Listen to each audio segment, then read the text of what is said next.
من فيض مولانا الغفور قرآن رب العالمين جاء لنا نبراس نور فيه السعادة واليقين أسمى المعاني في السطور نسمو بها دنيا ودين نلقى الشفاعة في النشور بدلائل النور المبين في حفظه تحلو الأمور ما خاب من يرجو المعين نلقى الشفاعة في النشور بدلائل النور المبين بدلائل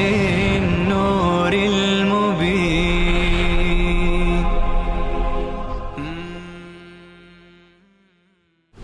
أعوذ بالله من الشيطان الرجيم. بسم الله الرحمن الرحيم. ألف لام را تلك آيات الكتاب وقرآن مبين ربما يود الذين كفروا لو كانوا مسلمين ذرهم يأكلوا ويتمتعوا ويلههم الأمل فسوف يعلمون وما أهلكنا من قرية إلا ولها كتاب معلوم. سوره مبارکه حجر هست و مناسبت این سوره با سوره های گذشته ابتداءً ما از سوره هود و از سوره یوسف تا اینجا خواندیم که موضوع توحید با دلائل عقلی و نقلی مبرهن شد، روشن شد، به قدری که مسئله بدیهی شد، نیاز به دلیل ندارد. اما در سوره رعد تنبیهات و تذکرات و توضیحاتی بود. در سوره ابراهیم وقائع دنیوی و اخروی بیان شدند. لذا با توجه به این همه توضیحات، تنبیهات، بیان وقائع، دلائل عقلی، نقلی، هیچ خفایی تو مسئله نماند. الان در سوره هجر میخوانیم که تسلیم بشید، با توجه به این عقبه تسلیم بشید و الا پشیمان میشید. خیلی ها بودند که رفتند به اون دنیا پشیمان شدند، شما هم مثل اونها میشید. لذا بهترین چیز برای شما تسلیم شدن است در مقابل حق و اهل حق. در سوره مبارکه هجر دو تا دلیل عقلی ذکر میشن، یکی مفصل یکی مختصر. 5 نمونه تخویف دنیوی هست. 3 تا مال اقوام گذشته هست و 2 تا دیگه مربوط به کفار مکه هست. 5 تا تسلی برای رسول الله صلی الله علیه وسلم در این سوره بیان میشه. الله میفرماد الف لام را تلك آیات الكتاب و قرآن مبین. تمهید مع الترغیب هست.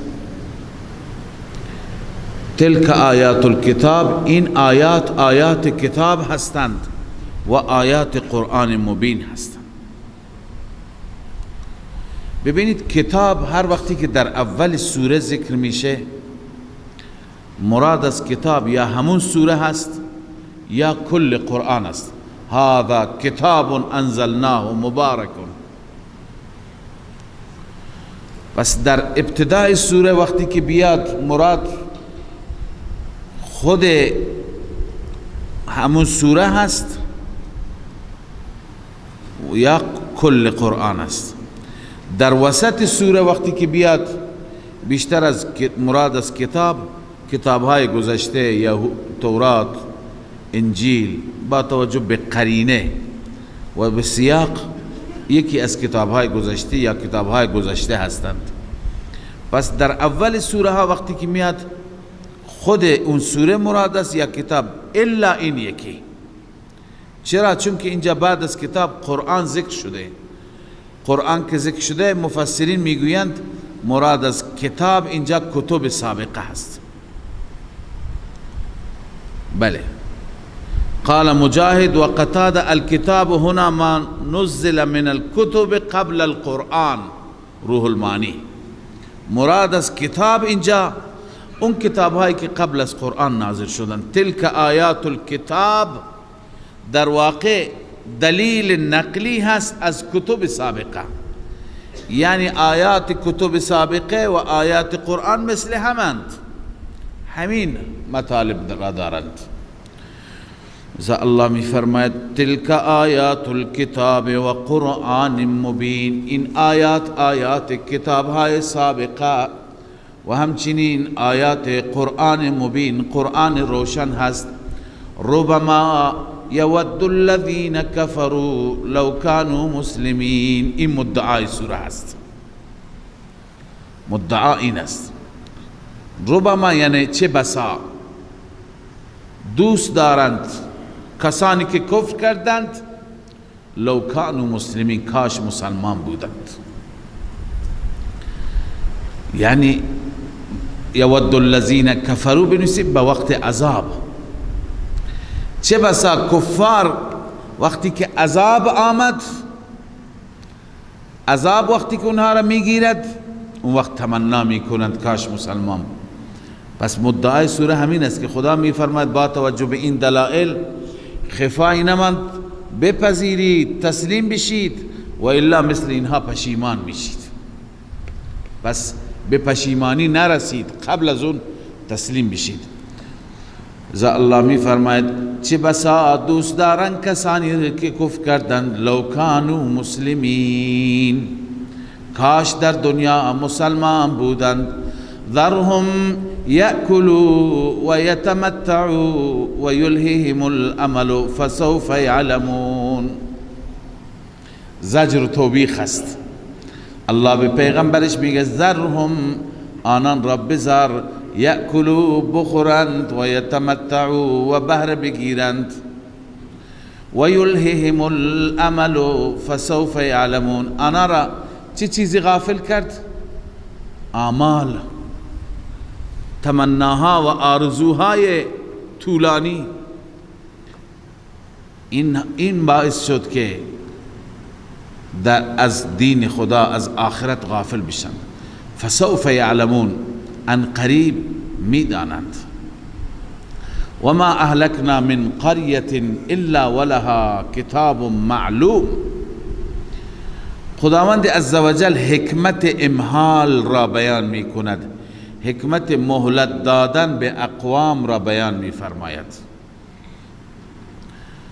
الله می فرماید که و ما اهلکنا من قریة، هیچ قریه را ما هلاک نکردیم الا ولها کتاب معلوم، مگر برای او کتاب مشخص است، یعنی مدت مشخص، مدتش که مکتوب هست، نوشته شده هست.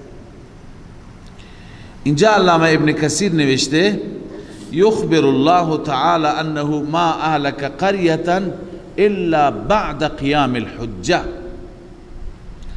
اولا خداوند خبر میده که هر قریه و شهری را که هلاک کرده، هلاک نکرده مگر بعد از اینکه حجت قائم شد، یعنی دلیل برای عذابشون وجود داشت. قیام الحجت علیها و انتهاء اجلها، اجل و مدتش هم به پایان رسید. و این نکته را الله اینجا بیان می‌فرماید که و انه لا یؤخر امه حان هلاکها عن میقاتهم، هیچ امتی مؤخر نمیشه اونی که وقت هلاکتش فرا رسیده، اونی که وقت هلاکتش فرا رسیده اون از وقتش مؤخر نمیشه، ولا یتقدمون عن مدتهم، از مدتشون مقدم هم نمیشن. ابن کثیر این در واقع بازم ابن کثیر میگه این تذکری هست برای اهل مکه و در واقع به اونها تلنگری هست که اونها را خدای عزوجل هم از ریشه میکنه، بر میداره وقتی که مدت فرا برسد، نباید مغرور باشند. و هذا تنبیه لأهل مکه و ارشاد لهم الى الاقلاع عما هم علیه من الشرک والعناد. به اهل مکه در واقع ارشاد و راهنمایی هست که راه شرک، راه کفر، راه عناد، راه الحاد، این را خدای عزوجل این شرک را آخر قلع می فرماید، ریشه کن می کند. والالحاد الذي يستحقون به الهلاك، اون الحادی که به سبب اون الحاد و کجروی مستحق هلاکت هستند. اذا الله می فرماید ما تسبق من امت اجلها و ما یستأخرون، این بیان سنت الله است که هر قومی مدتی دارد، اون مدتش ما تسبق من امت اجلها، سبقت نمی کند از هیچ امتی، از هیچ گروه مدتش، یعنی مدتش قبل از خودش نمیاد، قبل از اون که تعیین شده نمیاد. و ما یستأخرون، از اون که تعیین شده تأخیر هم نمیشه. با وجود این مشرکین مکه متذکر نمی شدن به رسول مکرم صلی الله علیه و سلم چه توهین هایی، چه بی‌ادبی هایی می کردند. و قالوا یا ایها الذی نزل علیه الذکر، ای کسی که بر او ذکر نازل شده، انک لمجنون، بلا نسبت می گفتن تو مجنون هستی، تو دیوانه هستی. این زجر توبیخ بر اون قولشان. و دیگه از به پیغمبر می گفتن اگر راست میگی لو ما تأتینا بالملائکه، چرا ملائکه را برای ما نمی آوری، ان کنت من الصادقین، اگر صادق هستی. خداوند عزوجل در پاسخ می فرماید که ملائکه کی بیان برای فیصله میاند، برای تبلیغ نمیاند، برای بیان توحید نمیاند، میآیند فیصله میکنند. فیصلهشون چیه؟ فیصله ملائکه عذاب است. ملائکه که بیان دیگه تمامه، پس اینها انتظار ملائکه داشته نباشند. الله می فرماید ما ننزل الملائکه الا بالحق، ما نازل نمی کنیم، ما فرو نمی فرستیم ملائکه را الا بالحق، مگر به حق، یعنی برای فیصله. قرطبی گفته یعنی لو تنزلت الملائکه تشهد لك، اگر ملائکه بیاند و گواهی بدهند برای تو که پیغمبر خدا هستی، فکفروا بعد ذلك، بعد از اون اینا باز هم کفر بکنند، لم ینظروا، مهلت داده نمی شود، دیگه مهلتی برای اونها نخواهد بود. و ما کانوا اذا منظرین، معنیش همینه، در اون هنگام از منظرین مهلت داده شدگان نیستند. انا نحن نزلنا الذکر و انا له لحافظون، ترغیب الى القرآن، همه چیز را ما در قرآن بیان کردیم، ما نازل کردیم این ذکر را، این پند را، این اندرز را، یعنی قرآن، و ما هم محافظش هستیم، ما هم این را از هر دستبرد حفاظت میکنیم. ولقد ارسلنا من قبلك في شیع الاولین، حال تخویف دنیوی و تسلی برای رسول الله، شما اولین پیغمبر نیستید که تکذیب میشوید، اینا هم اولین قوم نیستند که تمرد میکنند، قبل از شما پیغمبران بودند، قبل از اینها ملت ها بودند، ببینید با پیغمبرانشان چی کردن، نتیجه چی شد. لذا جای نگرانی نیست. ولقد ارسلنا من قبلك فی شیع الاولین، همانا ما فرستادیم قبل از شما در گروه های گذشته، در گروه های اولین، در جماعت های اولین.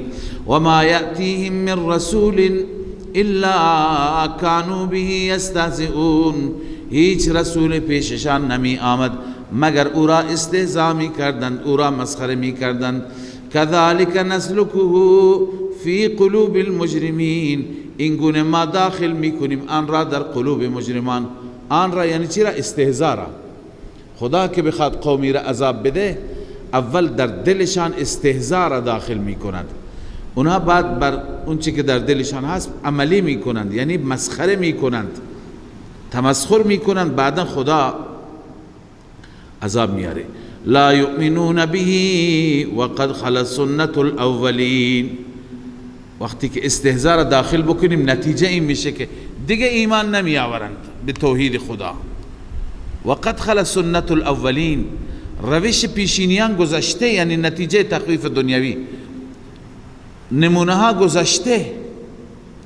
سنت الاولین یعنی مضت طریقتهم، طریقه اونها گذشته. التي سنها الله في اهلاکهم، همونی که خداوند در هلاکت اونها روشی گذاشته. حین کذبوا رسله، وقتی که رسول خدا را تکذیب کردند، خدا چیکار کرد با اونها؟ این سنت قبلا گذشته. ولو فتحنا عليهم بابا من السماء فظلوا فيه يعرجون لقالوا انما سكرت ابصارنا بل نحن قوم مسحورون. الله تعالی عناد این قوم را بیان می فرماید،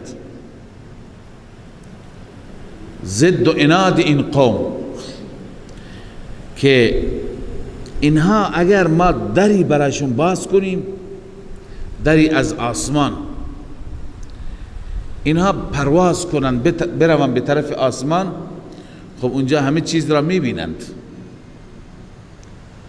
باز هم قبول نمی کنند، میگویند انما سکرت ابصارنا، ما چشمبند شدیم. بل نحن مسحورون، نه بلکه جادو شدیم. ببین چشمبند هم جادو هست، سحر هم جادو هست، اما یکی ضعیفه یکی قویه. بعضی وقتها کسی مردم را چشمبند می کند، یعنی اثرات جادو فقط در چشمها هست، انسان برعکس می بیند، ریسمان را مار می بیند. این چیه؟ این جادوی ضعیفتر است. گاهی وقتی که جادو خیلی اثر بکند، جادوگر خیلی قوی و ماهر باشد، چنان جادو میکند که بر قلب هم اثر بکند، بر فهم انسان، بر درک انسان هم چی میکند؟ اثر میکند. بعداً از چشمبند اونجا هم برعکس میبیند دیگه، ولی در دل همه چیز تغییر میکند، همه چیز برعکس میشود. لذا الله می فرماید ولو فتحنا علیهم بابا من السماء، اگر بر آنها باز کنیم، بگشاییم دری از آسمان، فظلوا فیه یعرجون، پس بگردند اینها در آن عروج کنند، به آسمان بروند. لقالوا انما سکرت ابصارنا، میگویند ما چشم بند شدیم، یعنی سکرت ابصارنا، اغشیت ابصارنا، چشمای ما در غشاوه هست، در پرده قرار گرفته. بل نحن قوم مسحورون، بلکه ما قومی هستیم مسحورون. نه چشم بند نه، بلکه بیشتر از آن، مسحورون یعنی در عقل و فهم ما اثر گذاشت جادو. مراد از مسحورون تأثیر جادو بر عقل و فهم است. علامه اندلسی در بحر المحیط نوشته و یجیء قوله بل نحن قوم مسحورون، معنای این قول و این قول به این معنا می آید، این که میگویم بل نحن مسحورون یعنی انتقالا الى درجه عظمى من سحر العقل، یعنی از یک درجه جادو به یک درجه بزرگتر، از جادوی چشم به جادوی عقل الى درجه عظمى من سحر العقل. پس اونا اینطور هستند. ولقد جعلنا في السماء بروجا وزيناها للناظرين. الان دلیل عقلی تفصیلی از اینجا شروع میشه. الله عزوجل گفتیم در این سوره دو تا دلیل هستند، یکی عقلی تفصیلی، یکی اجمالی. الله می فرماید ولقد جعلنا في السماء بروجا، همانا ما قرار دادیم در آسمان برج هایی. ما بروج را قبلا در سوره والسماء ذات البروج دو معنا کردیم، یکی اینکه برج به معنی الکواکب العظام، کواکب عظام و سیاره ها را برج میگویند، و بعضی میگن منظور از برج منازل ماه و خورشید هست، منازلی که ماه خورشید هر ماه اونجا چی میکنن؟ قرار میگیرن، اونها برج ها هستند. ما در آسمان برج های قرار دادیم، اما معلوم میشه که اینجا دومی هست، یعنی اولی ستاره ها. و زیناها للناظرین، آن را مزین کردیم، آراسته کردیم برای بینندگان، برای تماشاچیان. و حفظناها من کل شیطان رجیم، ما حفاظت کردیم شیطان را، آسمان را از هر شیطان رانده شده. شیاطین قبلا از آسمان اخبار می گرفتن، الان از اخبارشون بنده، وقتی که برند اونا را چکار می کنند؟ می زنند. الا من استرق السمع، الا به معنی لکن هست، لکن اون شیطانی که استراق سمع بکند، یعنی دزدکی بخواهد چیزی گوش کند، فاتبعه شهاب مبین، او را دنبال می کند، او را تعقیب می کند. شهابی، شهاب آشکار، شهاب ثاقب، شهاب مبین، یعنی اون جرقه و اون آتشی که از ستاره خارج میشه. والارض مددناها والقینا فیها رواسی، الله می فرماید زمین را ما فرش کردیم، و القینا فیها، و انداختیم در آن زمین رواسی، میخهای کوها را، و انبتنا فیها من کل شیء موزون، و رویاندیم در این زمین از هر چیز موزون برابر، یعنی مقدار معینی از هر چیز. و جعلنا لکم فیها معایش، برای شما در زمین اسباب عیش، اسباب زندگی، مأکولات، مشروبات، ملبوسات، هم هرچی می خورید، هم می نوشید، هم می پوشید، همه را در همین زمین برای شما برنامه ریزی کردیم.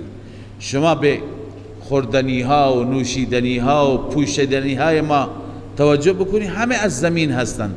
و من لستم له برازقین، هم عیش و رزق شما را و هم اونایی که شما اونها را رزق نمیدید، ما به اونها رزق میدیم. و این من شیء الا عندنا خزائنه، الله میفرماید هیچ چیزی نیست مگر نزد ما خزائنش هست. خزائنه عندنا یعنی فی حکمنا و تصرفنا، خزانه هر چیز نزد ماست، در اختیار ماست. و ما ننزله الا بقدر معلوم، ما هم خزائن را، رزق و روزی را نازل نمی کنیم، فرود نمی آوریم مگر به اندازه معین. خدا از حد بیشتر نمیاره. ولو بسط الله الرزق لبغوا فی الارض، اگر خدا فراخ می کرد همه مردم سرکشی می کردن به اندازه. و ارسلنا الرياح، اینا همه دلایل مفصل هستند. و ارسلنا الرياح، ما بادها را فرستادیم که لواقع، باردار. لاقحه اونی که باردار باشد، حامله باشد. منظور بادها ابرهای حامله را، ابرهایی که پر از آب هستند، اونها را حمل می کنند. فانزلنا من السماء ماء، ما از آسمان آب نازل کردیم. فاسقیناکموه، ما شما را آب دادیم به وسیله امان. و ما انتم له بخازنین، شما نیستید بخازنین. خازن منظور جمع کننده هست، ولی هدف اینه که این آب را تولید کنید، این آب را شما استخراج کنید، شما بیارید آب را شما نمیتونید. ما هستیم خازن این آب، یعنی این آب را از خزانه غیب برای شما فراهم میکنیم. و انا لنحن نحیی و نمیت، ما هستیم که زنده میکنیم میمیرانیم. و نحن الوارثون، ما هم وارث زمین. شما همه میمیرید، ما میمانیم. پس اینا همه دلایل میطلبد که انسان این ذات را به راستی پرستش کند. و انا لنحن نحیی و نمیت، نه مخلوقی دیگر. ما هستیم که نحیی زنده میکنیم و نمیت میمیرانیم. و نحن الوارثون، و ما هستیم وارث، شما بقیه میمیرید. ولقد علمنا المستقدمین منکم ولقد علمنا المستأخرین، تمام گذشتگان را، تمام آیندگان را هم ما میدانیم. مستقدمین یعنی کنایه از جمع، مستأخرین هر دو کنایه از جمیع ما کان و ما یکون، هرچه گذشته، هرچه در آینده خواهد آمد، همه را الله میفرماید ما میدانیم. و ان ربک هو یحشرهم، همان پروردگار تو همه را جمع میکند، همه را جمع میکند. اونایی که انکار بکنن توحید را، اونایی که انکار نکنن. انه حکیم علیم، بدون شک ذات الله حکیم هست، در کارهایش حکمت و تدبیر است. علیم، دانا هست، از همه چیز خبر دارد. ولقد خلقنا الانسان من صلصال من حمأ مسنون، خدای عزوجل یادآوری می کند خلق انسان را، پیدایش انسان را، و اینکه انسان مورد تکریم و مورد احترام ملائکه قرار گرفت، اما ابلیس عداوت و دشمنی را با انسان آغاز کرد و چگونه دشمنی خودش را ابلیس نشان میدهد و پیاده می کند. خب این یادآور یک تاریخی هست. هدف از یادآوری این تاریخ که تاریخ ما انسان ها هست، نشان دادن دشمن اصلی هست که از این تاریخ معلوم میشه که دشمن آبایی و اجدادی ما، دشمن قسم خورده و سوگند خورده ما ابلیس است. لذا باید از او فاصله گرفت، باش دشمنی کرد نه دوستی، باش عداوت کرد نه محبت. این آیات و شبیه این آیات چند بار خوانده شدند، باز هم خوانده میشن، اینا تذکرند. الله می فرماید ولقد خلقنا الانسان، همانا ما آفریدیم انسان را، من صلصال، از گل خشک، سفال مانند، من حمأ مسنون، از گل سیاه. ببینید اینها با هم تعارض ندارن. انسان که آفریده شد از گلی که این گل مدتی تو آب بماند سیاه میشه، اما در اون استعداد حیات پیدا میشه. معمولا نمیخوام بحث طبیعیش را بکنم، ولی الله عزوجل که انسان را آفریده هم ضمن اینکه با کلمه کن آفریده، اما اسباب را الله عزوجل در نظر گرفته. همیشه شما ببینید جایی که خاک باشد و آب باشد و نم باشد، اونجا آثار حیات است. از اونجا چیزهای مختلفی درست میشه، زنده میشه. لذا الله تعالی در اون گل سیاه را که مدتها در آب مانده، بعدا از اون انسان را اون گل که خشک بشه مثل سفال بشه، از اون الله انسان را آفرید. والجان خلقناه من قبل من نار السموم، جنات را آفریدیم قبل از آن، من قبل، قبل از پیدایش انسان، من نار السموم، از آتش سوزان. سموم آتش شدید را میگند، ای نار الحر الشدید النافذ فی المسام، اون آتشی که شدید باشد، شعله اش زیاد باشد، در مسام و در تمام سوراخ‌ها نفوذ کند. ابو سعود: وَإِذْ قَالَ رَبُّكَ لِلْمَلَائِكَةِ إِنِّي خَالِقٌ بَشَرًا مِّنْ صَلْصَالٍ، زمانی که رب به ملائکه گفت ای ملائکه انی خالق بشرا، من آفریننده بشری هستم، من صلصال، از گل خشک، من حمأ مسنون، از گل بدبو. مسنون همون که بو گرفته، گل سیاهی که بو گرفته. فاذا سویته و نفخت فیه، زمانی که من اون انسان را برابر کردم، یعنی اعضایش را درست کردم، و نفخت فیه، در آن دمیدم، من روحی، از روح خودم. این اضافت تخلیقی هست، یعنی روحی که من خالقش هستم.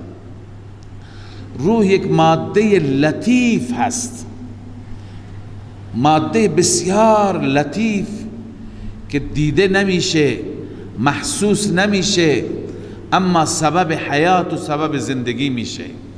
این روح را الله تعالی هر جا حقیقت روح را بیان نکرده، این روح را الله هر جا تعریف کرده و نسبت به خودش داده، من روحی. این اضافت هم اضافت تخلیقی هست که الله عزوجل او را آفریده، هم یک بیانگر یک نسبت دیگری هم هست. یسألونک عن الروح قل الروح من امر ربی، امر رب بیانگر یک حقیقتی است که یعنی حقیقت این را کسی نمیداند. فقعوا له ساجدین، وقتی که روح دمیدم، زنده اش کردم، همه بیفتید سجده کنندگان برای آدم. فسجد الملائکه كلهم اجمعون الا ابلیس، ملائکه همه سجده کردند، اجمعون. ببین تاکید بر تاکید، کلهم تاکید اول، اجمعون تاکید دوم. پس روی این آیه بعضی مفسران میگن هیچ ملکی بدون سجده نماند الا ابلیس. ابا ان یکون مع الساجدین، انکار کرد از اینکه با ساجدین باشد. خب ابلیس از ملائکه نبود، جنات بود، دستور جداگانه یافت و به سبب تقرب با ملائکه همراهی میکرد و همراه بود. ابلیس جواب داد قال لم اکن لاسجد لبشر خلقته من صلصال من حمأ مسنون، من سجده نمی کنم برای بشری که شما آن را آفریدید از گل خشک، من حمأ مسنون، و بعد از گل متعفن، گل بدبودار سیاه. این استکبار بود، تکبر بود. نتیجه استکبار را ببین، قال فاخرج منها فانك رجیم، خارج باش از این بهشت، از آسمان ها، از بهشت خارج شو. فانك رجیم، این علت است چون که تو رانده شده هستی. و ان علیک اللعنة الى یوم الدین، همانا بر تو لعنت یعنی دوری از رحمت تا روز جزا. قال رب فانظرنی الى یوم یبعثون، مطالبه امهال، بار الها مرا مهلت بده تا روزی که مردم یبعثون، تا روزی که همه از قبرها بعث میشن، بعث بعد الموت. قال فانك من المنظرین، همانا تو از مهلت داده شدگان هستی، اما الى یوم الوقت المعلوم، تا روز وقت معلوم. هدف ابلیس این بود که موت نیاد، خدا فرمو الى یوم الوقت، و معلوم یعنی الى النفخه الاولا، تا اون روزی که سور دمیده میشه و همه میمیرند، تو هم جز اون مرده شدگان خواهی بود. قال رب بما اغویتنی، گفت بار الها بسبب آنکه مرا گمراه کردی، لأزینن لهم فی الارض، برای آنان آراسته میکنم در زمین. چرا آراسته میکنم؟ بنویسی المعاصی. المعاصی که بنویسی کلی هست، همه را شامل میشه، شرک را شامل میشه، کفر را شامل میشه، بقیه گناهان، خرافات، همه را شامل میشه. من برای آنان معاصی را، گناهان را آراسته میکنم که میلشون به طرف گناه باشد. ولا اغوینهم اجمعین، این نتیجه تزیین است. گمراه میکنم همگی را، الا عبادك منهم المخلصین، مگر بندگان تو، اونهایی که از اینها باشن. المخلصین، مخلص به صیغه اسم مفعول یعنی برگزیدگان، برگزیده شدگان، اونهایی که تو اونها را گلچین کردی، برگزیدی، اونها را من نمیتوانم. الله میفرماید قال هذا صراط علی مستقیم، این راه است که بر من مستقیم میآید، یعنی راه توحید.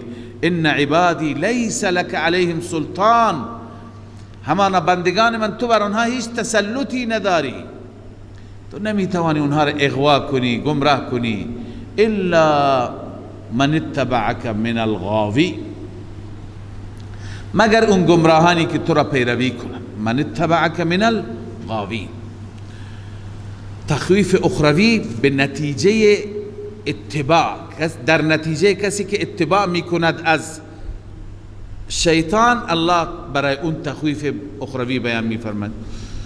الله میفرماید و ان جهنم لموعدهم اجمعین، همانا جهنم موعد همگی آنهاست، همه کسانی که از تو تبعیت میکنند. لها 7 ابواب، کیفیت جهنم، برای جهنم 7 در هست. لكل باب منهم جزء مقسوم، برای هر یکی از آنها، اینهایی که تو را تبعیت میکنن، بخشی هست تقسیم شده. یعنی چه؟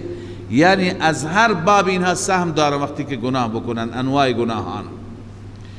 اما در مقابل مقسوم یعنی تقسیم شده، در مقابل این مشرکین، این جهنمی ها، بشارت برای متقیان. منظور از متقین عن الكفر والشرك والمعاصی.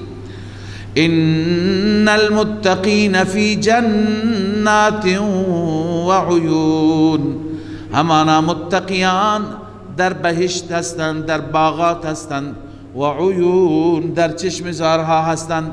ادخلوها بسلام آمنین، یقال لهم، به آنان گفته میشه ادخلوها، وارد آن بهشت بشید، بسلام آمنین، با سلامتی و ایمن. آمنین فی الاستقبال، در آینده هم ایمن هستید. بسلام فی الحال بنویس، آمنین فی الاستقبال، یعنی در حال حاضر هم ایمنی، در آینده هم ایمن هستی، در حال حاضر در سلامتی.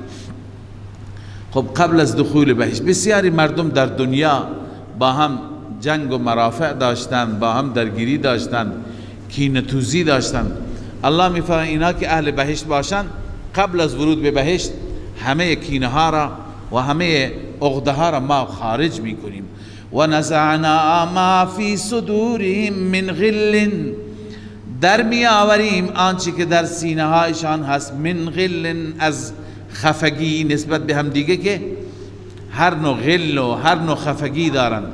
اخوانا، در حالی که برادرند. علی سرر متقابلین، بر تختهای روبروی هم قرار گرفته. لا یمسهم فیها نصب، نمی رسد به آنها در آن بهشت نصب، خستگی. و ما هم منها بمخرجین، آنها از بهشت اخراج نمی شوند، بیرون کرده نمی شوند. الله بر این وعده تأکید می کند با چه کلمات شیرینی.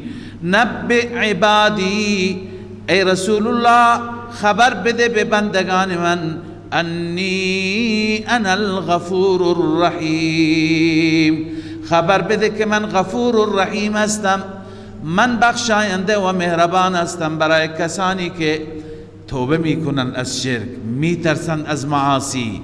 اما و ان عذابی هو العذاب الالیم، اما عذاب من، گرفت و مؤاخذه من عذاب دردناکی هست. اونهایی که تمرد میکنند، اونهایی که سرکشی و شرک میکنند، آنها در عذاب دردناک گرفتار میشوند. صدق الله مولانا العظیم. من فيض مولانا الغفور قرآن رب العالمين جاء لنا نبراس نور فيه السعادة واليقين، أسمى المعاني في السطور نسمو بها دنيا ودين، نلقى الشفاعة في النشور بدلائل النور المبين، في حفظه تحلو الأمور، ما خاب من يرجو المعين، نلقى الشفاعة في النشور بدلائل النور المبين، بدلائل